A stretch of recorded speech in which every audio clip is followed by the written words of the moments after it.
யார் யாரோ வாழ்வீரே சிலுவையை கண்டீரோ, சிலுவைக்காய் பணி செய்ய வாரீரோ.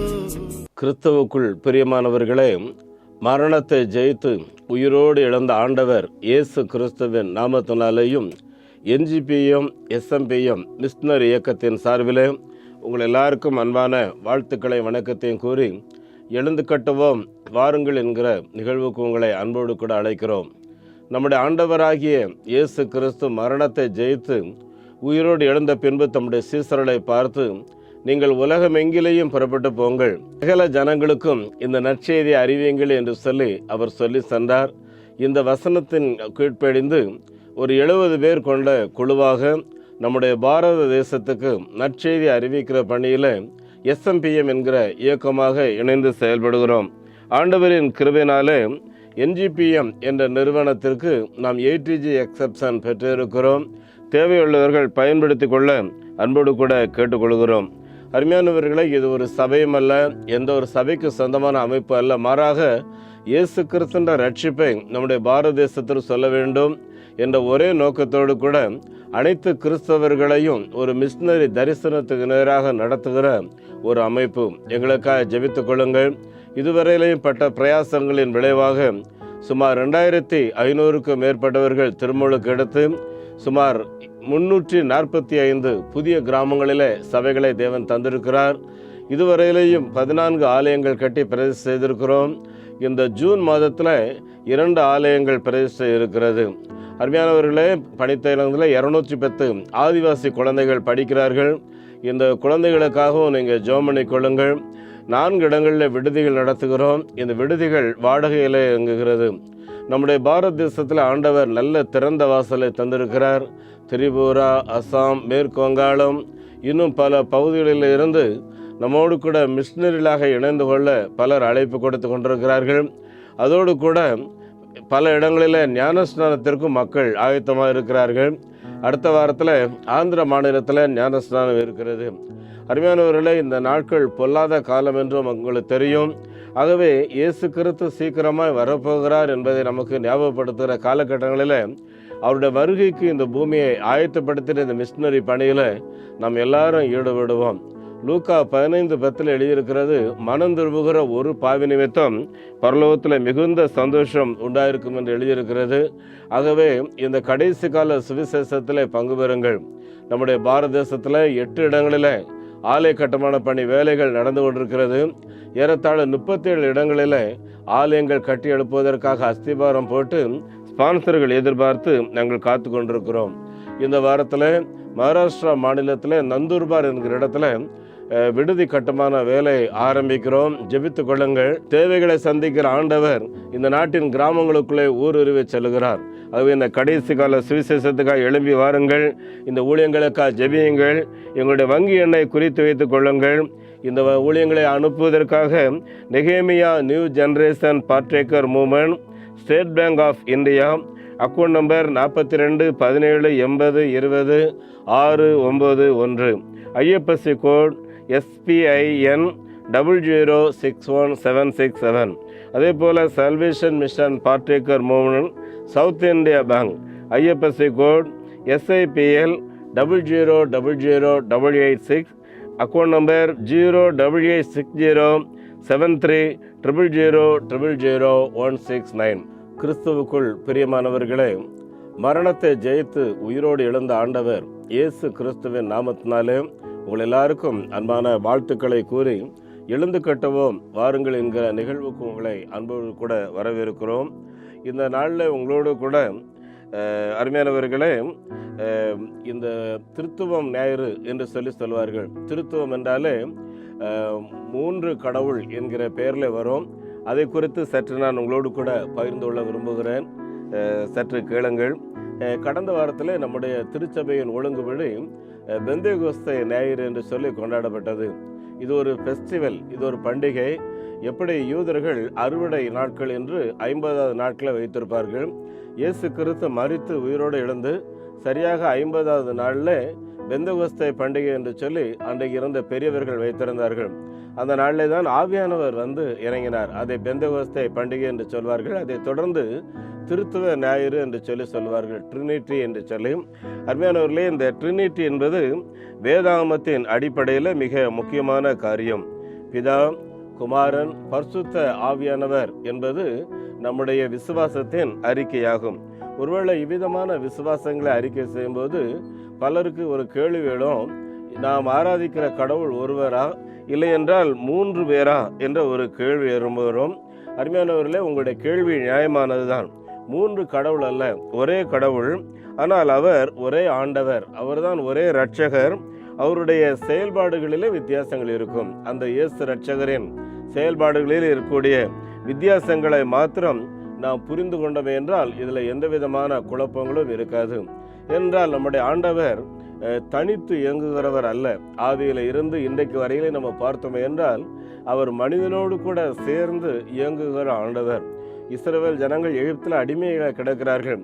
அவர் ஒரு வார்த்தை சொன்னாலே போது அந்த ஜனங்களை எல்லாரும் மீட்டு வெளியே கொண்டு வர முடியும். ஆனால் நம்முடைய தேவன் அப்படி செய்யவில்லை. மாறாக அவர் அந்த மாபெரும் செயல்களை செய்வதற்கு அவருக்கு சில மனித பலன்கள், மனித தேவைகள் இருந்தது. ஆகவேதான் மோசேயை ஆண்டவர் அதற்கென்று சொல்லி அவர் தெரிந்தெடுக்கிறார்.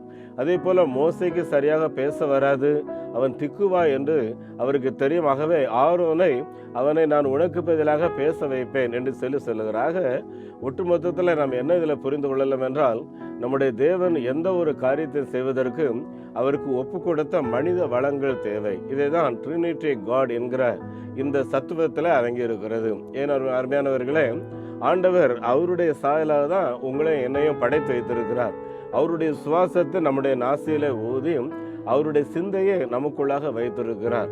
அருமையானவர்களை, இப்படி நாம் அவருடைய சேர்ந்து வாழ்வதற்காகத்தான் நாம் தெரிந்தெடுக்கப்பட்டிருக்கிறோமே தவிர தேவனை விட்டு பிரிந்து வாழ்வதற்கு நாம் தெரிந்தெடுக்கப்படவில்லை. இன்னும் சொல்ல போனாச்சுன்னா, எப்படி ஒரு மரம் நிலத்தில் இருந்தால் தான் அந்த மரம் நன்றாக வளர்ந்து அது பச்சை பசேல்னு இருக்கும் இல்லையா, அதே மாதிரி இயேசு கிறிஸ்து என்கிற அந்த ஆவியில் நம்ம இருந்தால் தான் நம்முடைய வாழ்வு செழிப்பாக இருக்கும். அதே சமயம் இருதயத்தில் ஒரு மகிழ்ச்சி இருக்கும். பார்த்துக்குங்க, ஒன்று மனதை வைத்துக் கொள்ளுங்கள், எந்த ஒரு மனுஷனும் இயேசு கிறிஸ்து இல்லாமல் முழுமையான சமாதானத்தை அனுபவிக்கவே முடியாது.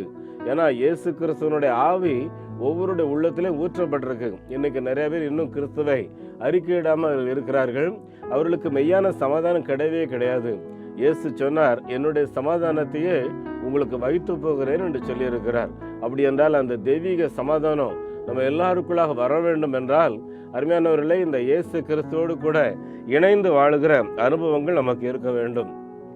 இந்த ட்ரினிட்டி காட்ல ஆண்டவர் சொல்லும்போது பார்த்தீங்கன்னா, முப்பரினுள் சீக்கிரம் அறாது அப்படின்னு சொல்றாரு. ஒண்டியாக இருந்தால் அவனை தூக்கி விடுறதுக்கு யாருமே கிடையாது. ஆகவே 2 பேராக இருந்தால் ஒருவரை ஒருவர் ஊக்குவித்து அவனை தூக்கி விட முடியும்னு சொல்றாரு. அருமையானவர்களே, குடும்பம் கூட பார்த்தீங்கன்னா, கணவன் மனைவி 2 பேரும் ஒருவருக்கொருவர் துணையாக இருக்கிறதற்கும் ஒருவருக்கொருவர் ஊக்கம் கொடுக்கறதுக்காக தான் குடும்பம். ஆகவே நான் தனித்து இருப்பேன், நீ யாரும் கேள்வி கேட்க முடியாது அப்படின்னு சொல்லி யாருமே நம்முடைய பெருவிரலை இப்படி தூக்கி நிறுத்தி வாழ்வதற்கு வேதம் அனுமதிக்கவில்லை. அப்படி இருக்கும்போது அருமையானவர்களே, இன்றைய காலகட்டங்களில் இருக்கிற சூழ்நிலைகளை பார்த்தோம் என்றால் ஏராளமான பிரிவினைகள், நான் நினைத்தது தான் நடக்கணும் அப்படின்னு சொல்லக்கூடிய காரியங்கள், இதெல்லாம் எப்படி வந்துன்னு சொல்லி பார்த்தீங்கன்னா, சாத்தான் தேவனுடைய அனைத்து காரியங்களையும் குலைத்து போட்டான். எது நல்லது என்று சொன்னாரோ அதை சீர்குலைக்கிற காரியங்களில், அதை நாசமணுகிற காரியங்களில் பிசாசு ஆரம்பத்திலிருந்தே செய்து கொண்டிருக்கிறான். இன்றைக்கும் அந்த காரியத்தை செய்வதற்கு மனிதர்களாக நாம் சாத்தானுக்கு விட்டு கொடுத்து விடுகிறோம். அருமையானவர்களே, சாத்தானின் கிரிகளை அழிக்கும்படிதான் ஆண்டவராகிய இயேசு கிறிஸ்து இந்த உலகத்தில் நம்மை போல மனுஷனாக வந்தார். ஆகவே சாத்தானுடைய கிரிகளை அழிக்கணும்னா நாம் இயேசு கிறிஸ்துவோடு கூட கரங்கோர்த்து இயேசுவோடு கூட நாம் நடக்க வேண்டும். ஒரு தேவனுடைய மனிதர் சொல்லுகிறார், நீ இயேசுவோட நடக்கிறதுக்கு நீ கரம் பிடித்து அவருடைய கையை பிடிச்சுக்கிட்டா சாத்தா இன்னொரு கையை பிடிச்சு ஒன்று எப்படியாயிலும் தசமாறுறதுக்காக நிறையாவே முயற்சி செய்வான்னு சொல்றாரு. அருமையானவர்களே, எந்த சூழ்நிலையிலையும் நாம் இயேசு கிறிஸ்துவை பெற்றி பிடித்திருக்கிறதை விட்டுவிடாதபடி அவருடைய பாதையில நாம் செல்ல வேண்டும். அருமையானவர்களே, இதை நாம் ஒவ்வொருவரும் கடைபிடித்தோம் என்றால் நம்முடைய வாழ்க்கையில ஒரு இனம் புரியாத ஒரு மகிழ்ச்சியை நம்ம எல்லாருமே அனுபவிக்க முடியும், ஒரு சந்தோஷத்தை அனுபவிக்க முடியும். அது உலகம் கொடுக்கிற பிரகாரமானது அல்ல, அது தேவனாகிய கர்த்தர் கிருபையாக நம்ம எல்லாருக்கும் கொடுக்கக்கூடிய ஒரு ஆசீர்வாதமாகும். ஆகவே இந்த தேவனாகிய கர்த்தர் கொடுக்கக்கூடிய அந்த கிருபையின் ஆசீர்வாதத்தை நாம் பெற்றுக்கொள்ள வேண்டும். ஆதியாகமம் 1வது அதிகாரம் 1வது வசனத்தில் பார்ப்போமே என்றால், இந்த ட்ரினிட்டி காட் எப்படி செப்பரேட்டாக இயங்குகிறார் அப்படிங்கிறத நம்ம புரிந்து கொள்ள வேண்டும். அங்கே எழுதியிருக்கிறது, ஆதியிலே தேவன் வானத்தையும் பூமியையும் சிருஷ்டித்தார் என்று எழுதியிருக்கிறது. அருமையானவர்களே, தேவனுடைய செயல்பாடுகள் அங்கே தனித்துவமாக காட்டப்படுகிறதை நாம் பார்க்கலாம். தேவன் ஒரே வார்த்தை சொன்னார், அப்பொழுது வானமும் பூமியும் உண்டாக்கப்பட்டது. ஆனால் அருமையானவர்களே, உண்டாக்கப்பட்ட இந்த பூமி, இந்த வானம் மிக அழகாக இருந்தது. ஆனால் சாத்தான் அதை சீர்குலைக்கிறதுக்காக இறம்பி வருகிறான். சாத்தான் எல்லாவற்றையும் நாசம் பண்ண வருகிறான். அப்படி வருகிற வேளையிலே இந்த பூமியிலே இருள் பற்றி கொண்டதாக நான் வேதத்தில் வாசிக்கிறோம். ஆதியாகமத்தின் புஸ்தகம் 1வது அதிகாரம் 2வது வசனத்தில் வாசிங்கன்னா, பூமியானது ஒழுங்கின்மையும் வெறுமையுமாக இருந்தது அப்படின்னு சொல்லி இருக்கு. சாத்தான் எல்லாவற்றையும் சீர்குலைத்து போட்டு விட்டான்.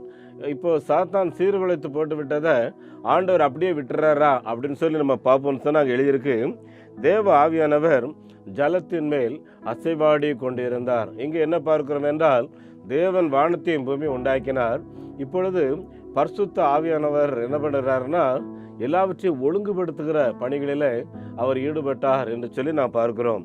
அப்படி என்றால் நம்முடைய தேவனாகிய கர்த்தருடைய செயல்பாடுகள் தனித்து இயங்குகிறது. ஆனால் அதே சமயம் ஒரு இணக்கம் அதில் நாம் காணப்படுகிறதை நாம் பார்க்கின்றோம். என் அன்புக்குரிய தேவனுடைய பிள்ளைகளே, நம்முடைய வாழ்க்கையில் ஏராளமான ரெஸ்பான்சிபிலிட்டி நமக்கு தனிப்பட்ட முறையில் கொடுக்கப்பட்டிருக்கிறது. நம்முடைய கைகளிலேயும் 5 விரல்கள் இருக்கிறது. ஆனால் இந்த 5 விரல்களும் தனித்தனியாக இயங்குவதற்கு அதற்கு உரிமைகள் உண்டு. ஆனால் ஒவ்வொன்றினுடைய செயல்பாடுகளும் தனியாக இருந்தாலும் இவைகள் ஒன்றாக இணையும் போதுதான் அது ஒரு பலன் பெறுகிறதை நாம் பார்க்கின்றோம். அதே போலதான் ட்ரினிட்டி காட் என்பவர் ஒரு செப்பரேட்டாக அவர் இயங்கினாலும் எல்லாரும் புரிந்து கொள்ளக்கூடிய விதத்தில் இணைந்து செயல்படக்கூடிய ஒரு தேவனாக அவர் இருக்கிறதை நாம் பார்க்கிறோம். அருமையானவர்களே, நம்முடைய ஆண்டவராகிய இயேசு கிறிஸ்து கடைசி கட்டளையை நமக்கு கொடுத்தார் அல்லவா? இந்த கடைசி கட்டளை கொடுக்கும்போது கூட என்ன சொல்றார் பாருங்க. மத்தேயு 28வது அதிகாரம் 19வது வசனத்தில், ஆகையால் நீங்கள் புறப்பட்டு போய் சகல ஜாதிகளையும் சீசராக்கி பிதா குமாரன் பரிசுத்தாவின் நாமத்தினாலே ஞானஸ்நானம் கொடுங்கள் என்று சொல்லி சொல்லுகிறார். அருமையானவர்களே, பிதா குமாரன் பரிசுத்தாவின் நாமத்தினாலே என்று சொல்லி அங்கே அந்த ட்ரினிட்டியை அவர் அங்கே முக்கியப்படுத்துகிறதை நாம் பார்க்கின்றோம். என் அன்புக்குரியவர்களே, நாங்கள் மிஷினரி பணி மையங்களிலே ஊழியம் செய்கிறோம். மிஷினரி பணி மையங்களில் நாம் ஆண்டவராகிய இயேசு கிறிஸ்து நாமத்தை சுவிசேஷம் அறிவிக்கிறோம். மக்கள் திரளாக கூடி வருகிறார்கள். பேப்டிசம் கொடுக்கும்போது பிதா குமாரன் பரிசுத்தாவின் நாமத்தினாலே உனக்கு ஞானஸ்நானம் கொடுக்கிறேன் என்று சொல்லி தான் நாம் ஞானஸ்நானம் கொடுக்கிறோம். என் அருமையானவர்களே, கடந்த காலங்களில் ஒரு பேப்டிசம் கொடுக்கும்போது ஒரு மந்திரவாதி உள்ளே வந்துட்டார். அவர் தலையில் நல்லா ஜடாமுடி இருந்துச்சு.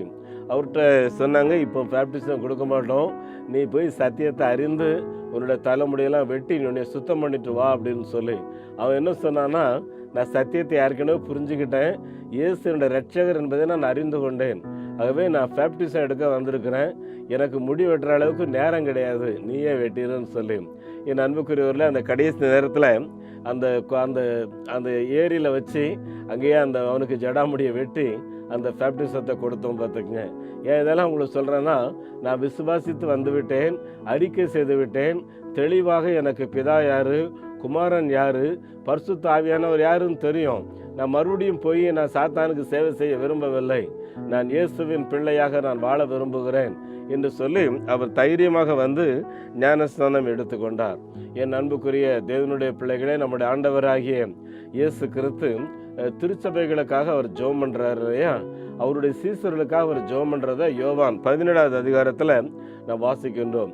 இந்த 17வது அதிகாரத்தில் அவருடைய ஜெபத்தின் மைய கருத்து என்ன அப்படின்னு சொல்லி பார்த்தோம்னா, அருமையானவர்களே, பிதாவாகிய தேவன், குமாரனாகிய தேவன், பரிசுத்தாவியாகிய தேவன் ஒவ்வொருவருக்கும் தனித்தனி ரெஸ்பான்சிபிலிட்டி, தனித்தனி செயல்பாடுகள் இருந்தாலும் அவர் அந்த 21வது வசனத்தில் ஜெபம் பண்ணும்போது என்ன சொல்றாரு, பிதாவே, நீரும் நானும் ஒன்றாக இருக்கிறது போல நீர் எனக்கு தந்த இந்த விசுவாச குடும்பத்தாரும் ஒன்றாக இருக்க வேண்டும் என்று சொல்லி நான் ஜெபம் பண்ணுகிறேன் என்று சொல்லி சொன்னார். என் அன்புக்குரியவர்களே, நம்முடைய தமிழ்நாட்டில் முன்னாள் முதல்வர் ஒருவர் இருந்தார். அவர் சொல்லும்போது என்ன சொன்னார்னா, நாம் என்று சொல்லுவோம், நமது என்று சொல்லுவோம் என்று சொல்லி அந்த ஒருங்கிணைந்த வார்த்தைகளை அவர் அடிக்கடி உச்சரிக்க ஆரம்பித்தார். நமது இந்தியா, நமது தமிழ்நாடு, நாம், நம்முடைய குடும்பம் என்று எல்லாமே ஒரு இணக்கமாக பேசுவோம். நான் என்கிற வார்த்தையை பேசாதருங்கள் என்று சொல்லி அவர் சொல்லுவார். என் அன்புக்குரிய ஆண்டுடைய பிள்ளைகளை, இந்த நாள் காலை வேளையில் ஒருவேளை உங்களுடைய குடும்பத்தில் உங்களுக்கு போதுமான அங்கீகாரம் இல்லை அப்படிங்கிற நிலையில் நீங்கள் ஒரு வெறுப்போடு நீங்கள் இருக்கலாம். நீங்கள் என்ன கருத்து சொன்னாலும் அவங்க புரிஞ்சுக்கிட மாட்டேங்கிறாங்களே அப்படிங்கிற ஒரு கோபத்தோடு நீங்கள் இருக்கலாம். இது குறித்து வருத்தப்படாதிருங்கள். அருமையானவர்களே, உங்களுடைய கருத்து சரியாக புரிந்து கொள்ளக்கூடிய நேரங்கள் வரலாம். அதுக்காக நீங்கள் போய் நான் பிரிஞ்சு போயிடுறேன், நான் தனித்து செயல்படுறேன் அப்படின்னு சொல்லி நீங்கள் இருக்காதீர்கள். அருமையானவர்களே, வேதம் சொல்லுது, பிரிந்து போகிறவன் தன்னுடைய சுய இச்சையின்படி பிரிந்து போகிறான். இன்னும் கேட்டீங்க அப்படின்னா, தன் ஸ்தானத்தை விட்டு ஒரு குருவி அது பிரிஞ்சு போயிடுச்சுன்னா அது நிலையில்லாமல் அலைஞ்சிக்கிட்டே இருக்கும்னு சொல்லி எழுதியிருக்கு. பார்த்துக்குங்க, அதுக்கு எங்கே போய் தங்குறது, எங்கே குடியிருக்கிறது, எங்கே கால் வைக்கிறதுன்னு சொல்லி அதுக்கு ஒரு தெளிவாக இருக்காது. அருமையானவர்களே, அப்படிப்பட்ட ஒரு நிலைமையில் ஒரு வீட்டை விட்டு ஒருத்தன் தனியாக போயிட்டான்னா அப்படிப்பட்ட ஒரு நிலைமையில் வந்து விடுவான். ஆகவே அப்படிப்பட்ட ஒரு நிலைமைக்கு போகாதபடி அருமையானவர்களே நீங்கள் காத்துக்கொள்ளும்படி உங்களை அன்போடு கூட கேட்டுக்கொள்கிறேன். இன்னும் ஆதியாகமம் 1வது அதிகாரம் 21வது வசனத்தில் பார்த்தீங்கன்னா அங்கே எழுதியிருக்கு, நாம் மனிதர்களை நம்முடைய சாயலாக உருவாக்குவோமாக என்று சொல்லி எழுதியிருக்கிறது. அங்கே பாருங்க, பிதாவின் தன்மை, குமாரனின் தன்மை, பரிசுத்த ஆவியானவரின் தன்மை அங்கு வெளிப்படுகிறதை நாம் பார்க்கின்றோம். நமது சாயலாக, நமது ரூபத்தின்படியே நாம் மனுஷனை உருவாக்குவோமாக.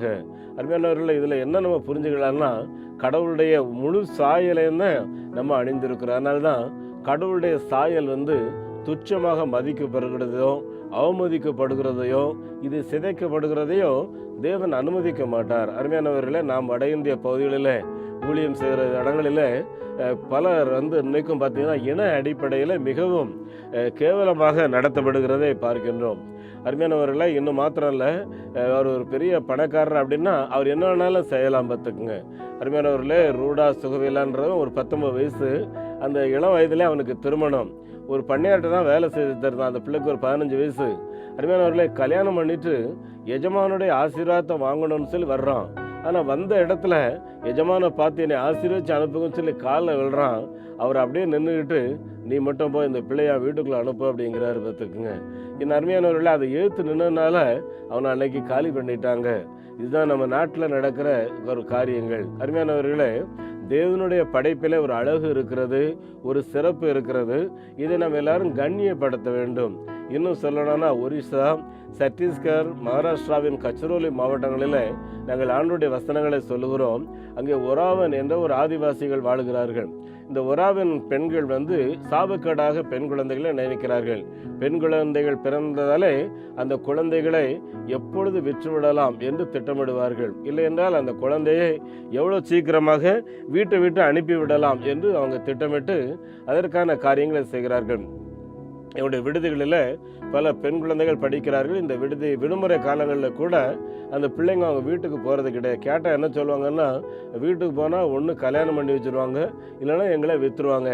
ஒராவும் நம்ம குழந்தைகள் பெண் குழந்தைகளை 7,000 ரூபாய்க்கு வாங்கிட்டு போய் இந்த குழந்தைகளுடைய பெண் அங்கங்களை சிதைத்து அருமையானவர்கள் அவர்களை தவறாக பயன்படுத்துகிறார்கள் என்று சொல்லுகிறார்கள். என் அன்புக்குரியவர்களே, நாம் ஆண்டவருடைய பிள்ளைகள், ஆண்டவரின் சாயலிலே, தேவன் சொல்லலவா, நமது சாயலிலே நமது ரூபத்தின்படியே மனிதர்களை உண்டாக்குவோமாக என்று சொல்லி அவர் அவருடைய சாயலிலே உண்டாக்கியிருக்கிறார். ஆனால் இந்த சாயல் சிதைந்து போவதையோ, இது அசூசிப்படுகிறதோ, இதை நாசம் செய்கிறதையோ தேவன் விரும்ப மாட்டார். பிசாசானவன் எப்பொழுதுமே சாத்தானின் கிரியைகளை நாசம் பண்ணுவதற்கு, இதை குறித்து யோவான் 8:44 இயேசு கிறிஸ்து சொல்லும்போது, அவன் கொல்லவும் அழிக்கவும் பிரிக்கும் வருகிறான் என்று வேறொன்றுக்கும் வரான் என்று சொல்லி, ஆகவே பிசாசின் கிரியைகளை எதிர்த்து நில்லுங்கள், அவன் உங்களை விட்டு ஓடி போவான் என்று சொல்லி எழுதியிருக்கிறது. என் அன்புக்குரிய ஆண்டுடைய பிள்ளைகளை, இந்த பூமியில தேவனின் பிள்ளைகளாக, தேவனின் சிந்தையை செய்கிறவர்களாக, தேவனின் குணாதிசயங்களை வெளிப்படுத்துகிறவர்களாக நாம் செயல்படுவோம். அருமையானவர்களே, இந்த திருத்துவத்தின் கடவுள் நம்மை ஒரு சமூகத்தில் தான் வைத்திருக்கிறார். நம்ம எல்லாருமே ஒருவேளை கிறிஸ்டின்ஸாக இருந்தாலும், இல்லை என்றால் ஒரு பெரிய செல்வந்தர்களாக இருந்தாலும், ஏழைகளாக இருந்தாலும், நம்மை ஒரு சொசைட்டியில் வைத்திருக்கிறார். இந்த சொசைட்டியில் நமக்கு ஒரு சமூக அந்தஸ்து, ஒரு சமூக மரியாதையை நமக்கு தேவன் கொடுத்திருக்கிறார். அருமையானவர்களே, நம்ம சுற்றிகளோடு கூட இணைந்து தான் நம்முடைய வாழ்க்கையை நாம் எடுத்து செல்ல வேண்டும். ஒருவேளை நம்முடைய விசுவாசத்துக்கு விரோதமான ஆட்சியாக இருக்கலாம். ஆனால் வேதம் சொல்லுது, அந்த அதிகாரம் தேவனால் உண்டாக இருக்கிறதுனால நீங்கள் அந்த அதிகாரத்துக்கு கீழ்ப்படிந்தனுங்கள். இயேசு கிறிஸ்துவனிடத்துல ஒரு நாணயத்தை கொண்டு காட்டுகிறார்கள். நான் வரி கட்டலாமா அப்படின்னு சொல்லி கேட்கும்போது அவர் என்ன சொல்கிறாரு, அந்த நாணயத்தை ஆண்ட கொடுங்கிறாரு. வாங்கி பார்த்துட்டு அவர் என்ன சொல்கிறாரு, இதில் என்ன எழுதியிருக்கு, ஒரு பக்கம் அந்த நாட்டை ஆளுகிறவருடைய அந்த சுரூபம் அதில் இருக்குது, இன்னொரு பக்கம் அந்த பணத்துக்கான வேல்யூ அதில் இருக்குது. உடனே அவர் என்ன சொல்கிறாரு, நீங்கள் தேவனுக்கு செலுத்த வேண்டியதை தேவனுக்கு செலுத்துங்க, ஆனால் அதிகாரிக்கு செலுத்த வேண்டியதை அதிகாரிக்கு செலுத்துங்க. நம்ம தனித்து இயங்கினாலும் நம்ம அவங்களுக்குலாம் கொடுக்க வேண்டிய அவசியம் கிடையாது அப்படிங்கிறத அவர் சொல்லவில்லை. அருமையானவர்களே, இதில் அவர் என்ன சொல்ல வர்றாருன்னா, நம்ம ஒரு சமூகத்தில் வாழுகிறோம், சமூகத்தோடு கூட இணைந்து அருமையானவர்களே சமூகத்தின் சில ஒழுங்குகளுக்கு நாம் கீழ்ப்படிந்து தான் வாழ வேண்டும். என் அன்பானவர்களே, நால்மாவடி இன்றைக்கு ஒரு முழு கிறிஸ்தவ கிராமமாக இருக்கிறது. இது தூத்துக்குடி மாவட்டத்தில் இருக்கிறது. அங்கே தான் பிரதர் மோகன் சிலாசரஸ் எழும்பி இன்னைக்கு உலகம் எங்கிலேயும் இருக்கிற ஜனங்களுக்கு நற்செய்தியை அறிவிக்கிற பணியில் தேவன் அவரை பயன்படுத்துகிறார். ஆனால் அந்த ஊருக்கு எப்படி நற்செய்தி போயிடுச்சுன்னு சொல்லி பார்த்தோம்னா, ஜான் தாமஸ் ஐயர் விஞ்ஞானபுரத்தில் இருந்து ஆண்டுடைய சுவிசேஷத்தை கிராமங்களுக்கு அறிவிக்கிறார். இந்த 4 மாவடிக்கு அந்த நாட்களில் அவர் சுவிசேஷம் அறிவிக்க போகும்போது 4 மாமரம் இருந்துச்சாம்.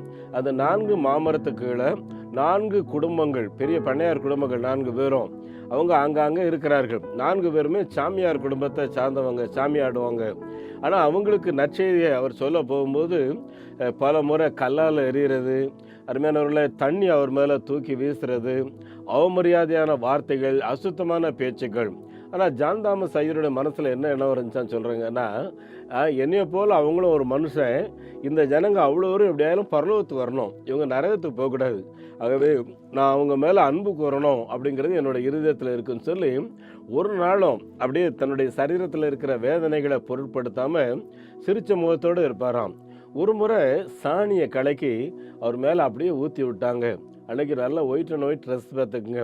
அவர் கொஞ்சம் மனசு கஷ்டம் தான், என்னாலும் இந்த ஜனங்களை நான் நேசிக்கிறேன், தேவனின் சாயலில் உருவாக்கப்பட்ட ஜனங்கள், தேவனின் ரூபத்தில் உருவாக்கப்பட்ட ஜனங்கள்னு சொல்லி ரொம்ப அவங்க மேலே வெறுப்பு வராமல் நடந்து கொள்கிறார். இன்னொரு முறை அவர் சுவிசேஷம் அறிவிக்க போகும்போது அருமையானவர்களை மனித கழிவை தூக்கி அவர் மேலே வீசினாங்களாம் பார்த்துக்குங்க. அன்றைக்கும் சிரிச்ச முகத்தோடு அதை அப்படியே அகற்றி விட்டு தண்ணியில் கழுவிட்டு அவங்கள சிரிச்சிட்டு போனாராம் பார்த்து. அன்றைக்கு தான் ஆண்டவர் அந்த ஜனங்களை தொட ஆரம்பித்தார். இவ்வளோ தூரம் கொடுமைப்படுத்தியும் கூட இவர் தொடர்ந்து நம்ம மத்தியில் வந்து போகிறார, இவர் சொல்கிற கடவுள் தான் மெய்யான கடவுளாக இருக்குமான்னு சொல்லி. என் அன்புக்குரிய ஆண்டுடைய பிள்ளைகளை, இப்படி மனிதநேயத்தோட காரியங்களை செய்ததுனால இன்றைக்கு நால்மாவடியில் பிரமாண்டமான திருச்சபைகள் உலகம் எங்கிலேயும் நால்மாவடிக்கு நற்செய்தி அறிவிக்கப்படுகிறது. என் அன்புக்குரிய தேவனுடைய பிள்ளையே, நம்முடைய வாழ்க்கையிலே தேவன் தந்திருக்கிற இந்த வாய்ப்பான காலங்களை நாமும் ஒன்றாக இணைந்து செயல்படுவதற்காக நாம் அர்ப்பணிப்போம். இந்த சமூகத்துக்கு நாம் பிரயோஜனமாக இருப்போம். இன்னொரு நடைபெற்ற சம்பவத்தை நான் சொல்லி முடிக்கிறேன். அமெரிக்காவிலே ஜார்ஜ் வாஷிங்டன் என்பவர் பிரசிடெண்டாக அவர் பொறுப்பெடுக்க வேண்டும். இந்த விழா என்பது ஒரு பெரிய நிகழ்வாக ஒழுங்கு செய்யப்பட்டிருக்கிறது. அவர் அந்த பதவியேற்பு விழாவுக்காக குதிரையில் வந்து கொண்டிருக்கும்போது ஒரு மேட்டு பகுதியில் ஒரு குதிரை அந்த சுமையை இழுக்க முடியாதபடி கஷ்டப்படுகிறது. உடனடியாக கீழே இறங்கி அந்த குதிரை ஓட்டுநரை பார்த்து சொல்கிறாரு, தம்பி, இந்த ஜீவனம் நம்மளை மாதிரி ஒரு உயிர் தான், அது முடியாமல் கஷ்டப்படுறப்போ நம்ம தான் அதுக்கு உதவி செய்யணும். நம்ம எல்லாரும் கடவுளுடைய பிள்ளைகள், வா நம்ம 2 பேரும் ஆளுக்கு ஒரு வேலை பிடிச்சி தள்ளுவோம், அந்த குதிரை இழுக்கும், அப்போது இந்த வண்டி மேலே போயிடும், அதுக்கப்புறம் அது இழுத்து கொண்டு வந்துடும் சொல்லிட்டு அந்த வண்டி அவரோட சேர்ந்து தள்ளி விட்டாராம் பார்த்துக்குங்க. அன்புக்குரியவர்களை, அந்த தள்ளிவிட்டு மேலே வந்த பின்பு அவன்கிட்ட கேட்குறாரு, இதெல்லாம் என்னதுன்னு சொல்லி.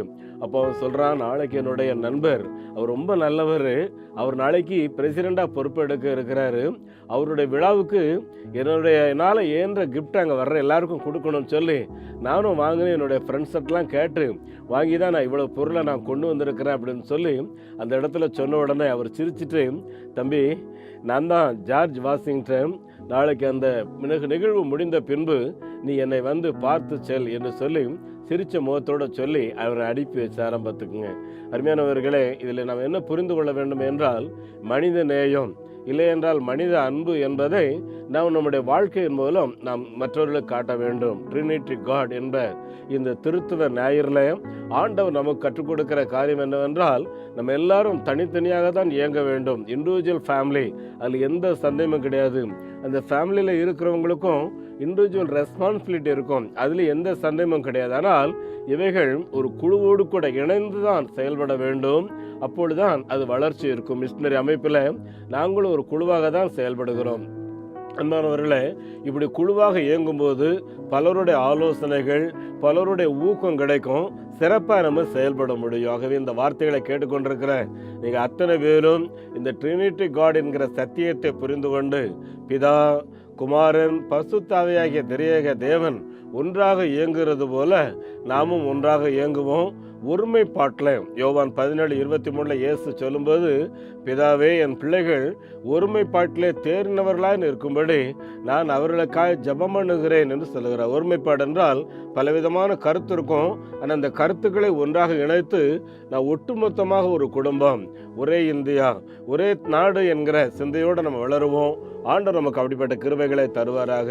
உங்களுக்காக நான் ஜெபிக்க விரும்புகிறேன்.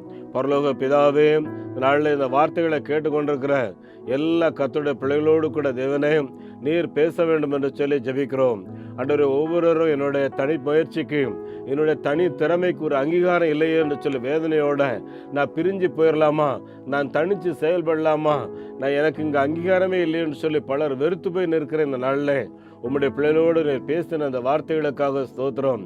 ஆண்டவரே, நாங்கள் மனிதர்களாக இருக்கிறதுனால, எங்கள் ஆண்டவருடைய சாயலை பெற்றிருக்கிறதுனால, எங்கள் ஆண்டவருடைய ஆவி எங்களுக்குள்ளாக இருக்கிறதுனால இந்த சமூகத்தில் ஒரு இணக்கமாய் வாழக்கூடிய பாக்கியத்தை ஆண்டவரே எங்கள் எல்லாருக்கும் தர வேண்டும் என்று சொல்லி நாங்கள் ஜெபிக்கிறோம். தொடர்ந்து எங்களோட இரும். எங்களுடைய எல்லா ஆண்டவர் வெறுப்புணர்ச்சிகளை மாற்றும், கவலைகளை மாற்றும், கண்ணீரை மாற்றும். எனக்காக யாவையும் செய்து முடிக்கிற ஒரு ஆண்டவர், அவரே என் இரட்சகர் என்று சொல்லி முடிய பிள்ளை எல்லாரும் அறிக்கையிட்டு இந்த விசுவாசத்தில் உறுதியாய் இருக்கும்படி பிதாவே நீர் பலப்படுத்த வேண்டும் என்று சொல்லி ஜெபிக்கிறோம்.